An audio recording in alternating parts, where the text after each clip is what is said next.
Paravur വെള്ളുവള്ളിയിൽ Varapuzha excise സംഘം നടത്തിയ പരിശോധനയിൽ ഹെറോയിനും കഞ്ചാവുമായി ആസാം സ്വദേശി അബ്ദുൾ ഗഫൂറിൻ്റെ മകൻ നിസാമുദ്ദീനെ അറസ്റ്റ് ചെയ്തു. വാടകയ്ക്ക് താമസിക്കുന്ന വീട്ടിൽ മയക്കുമരുന്ന് വിൽപ്പന നടത്തുന്നുവെന്ന വിവരം ലഭിച്ചതിനെ തുടർന്ന് നടത്തിയ പരിശോധനയിലാണ് പ്രതി പിടിയിലായത്. ഇയാളിൽ നിന്നും 6.38 ഗ്രാം ഹെറോയിനും 60 ഗ്രാം കഞ്ചാവും, മൊബൈൽ ഫോണും മയക്കുമരുന്ന് വിറ്റ് കിട്ടിയ 2500 രൂപയും പിടിച്ചെടുത്തു. കോടതിയിൽ ഹാജരാക്കി പ്രതിയെ റിമാൻഡ് ചെയ്തു.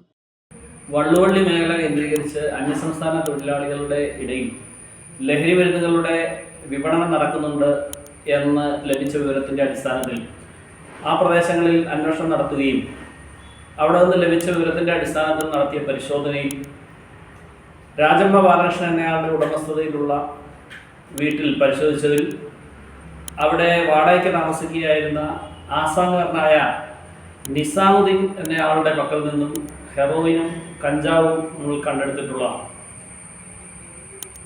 6.38 ഗ്രാം ഹെറോയിനും 60 ഗ്രാം കഞ്ചാവും, ഇത് വിറ്റ് കിട്ടിയ 2500 രൂപയും മൊബൈൽ ഫോണും നമ്മൾ പിടിച്ചെടുത്തിട്ടുള്ളതും പ്രതിയെ കോടതിയിൽ ഹാജരാക്കി റിമാൻഡ് ചെയ്തിട്ടുള്ളതുമാണ്. ആസാമിൽ നിന്ന് വന്ന സമയത്ത് കൊണ്ടുവന്നതാണ് എന്നാണ് പ്രതി ഈ മൊഴി നൽകിയിട്ടുള്ളത്. കേസ് സംബന്ധിച്ച മറ്റ് കാര്യങ്ങളുടെ അന്വേഷണം നടന്നു വരികയാണ്.